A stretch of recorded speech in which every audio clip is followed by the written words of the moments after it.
Yo, YouTube, what's the deal? It's your girl Sadie's B, aka the FX Inspire, and I'm back with another video. I just wanted to get on here and update you guys on phase one, how it's going so far, and kind of break down the trades that I am in currently, and maybe one setup that I'm looking to get in later on tonight. If y'all interested in that, stay tuned. We're gonna get into it right after this video.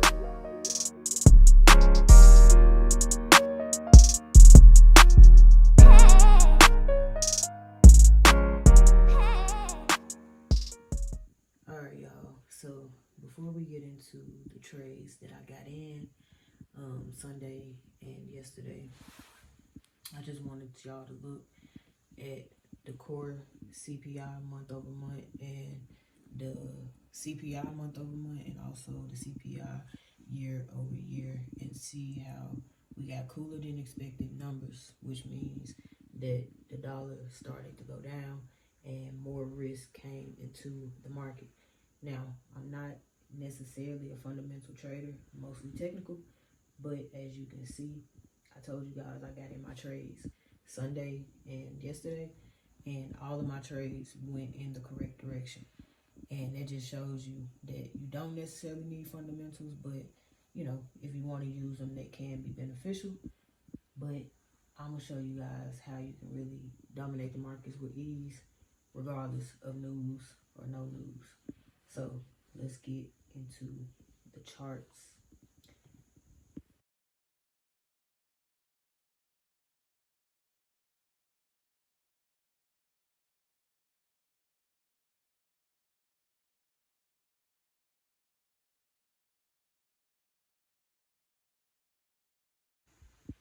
Alright, so you guys just saw me getting into my very first trade, which was GBP USD. So let's break down why I got into this trade. So if we bar replay this really fast.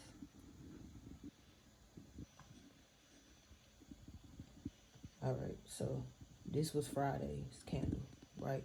And as you can see, we are on the daily time frame. And I trade level to level, and I also incorporate Fibonacci. So what I saw, if I take my fibs from this low to this high, you can see my 61.8 is green, because this is usually the level that I like to take my trades. It just works for me. You know, everybody is different, but I really like the 61.8. And I saw that we had this doji candle on the 61.8 level and also on my key level, which is this purple zone right here. So what that told me, if I delete these fibs real quick, price also made higher lows.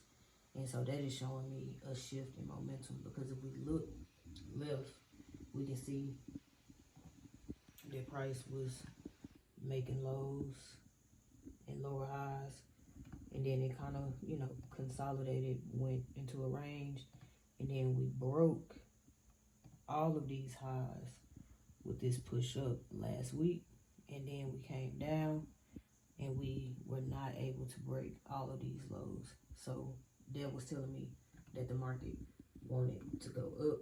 And as you can see, if we come out of bar replay, the market has shot up from my entry. We are up 269 pips in 2 days. Crazy. Alright, so I'm going to insert the next clip and then we'll get into the next breakdown. Let's go. Alright, family. What's up? What's up? So this is day 2. It is currently 1:17, Tuesday, November 14th. So as you can see in the background, we got Australian dollar versus Canadian dollar. We got a 1 to 2 R. And we about to get in this trade. So, CAD chart. Let's go to the H4.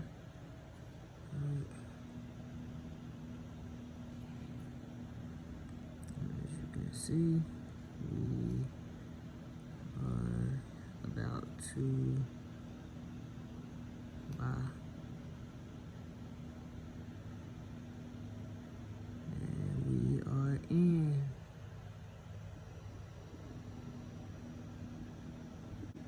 Alright, and here is account number 2. CAD. Same 1 to 2 risk reward. Alright. Chart. As you can see, H4. We're gonna change this to 0.07.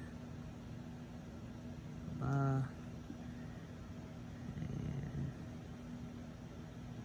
we are in.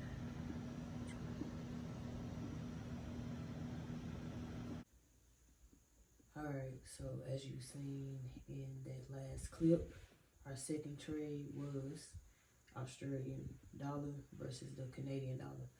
Now, this trade was pretty similar to GU. Like I said, I trade level to level. As you can see, I got a blue zone and a gray zone. You know, I'll have to break that down a little more at a later date. But I saw this field from the weekly. So if I take my field and I go low to high, and I go back to the daily, let me straighten it up just a little bit.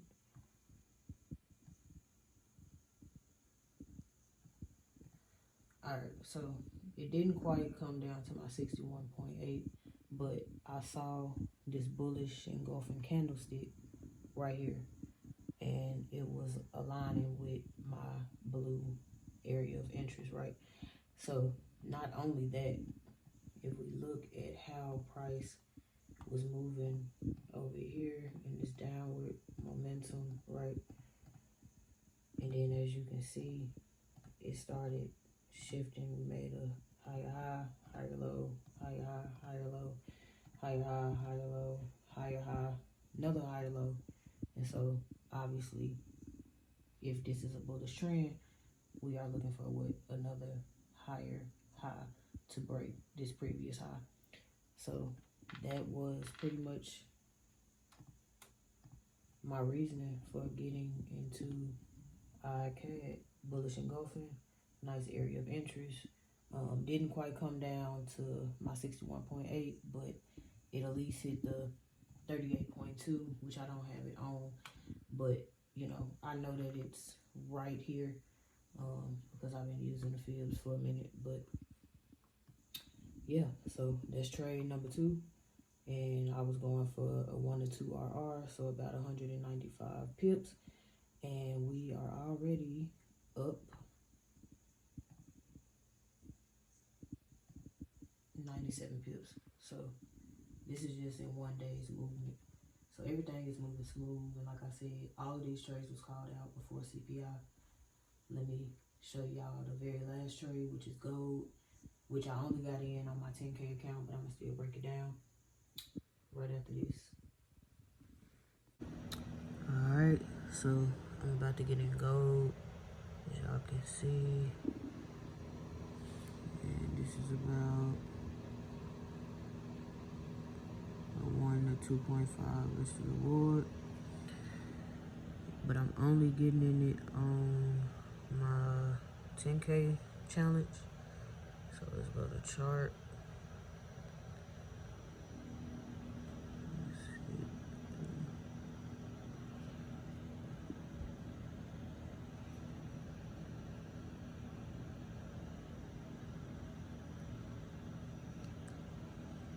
As you can see, we are in.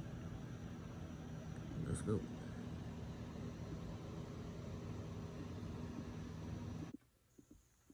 Alright, y'all, so we're gonna break down the very last entry, which was gold. Now, I did not take this on the 5K challenge. I only took this on the 10K challenge because I need to get the equity up more on the 5K to be able to handle an instrument like gold. And I risk 0.5% on each setup. So my account, my 10K account is at about a 1.5 risk right now, and my 5K account is at 1% risk as of now. So same deal, level to level. As you can see, gold was sitting on my blue zone, well, just a little bit under the blue zone, but all of this is still considered my area of interest.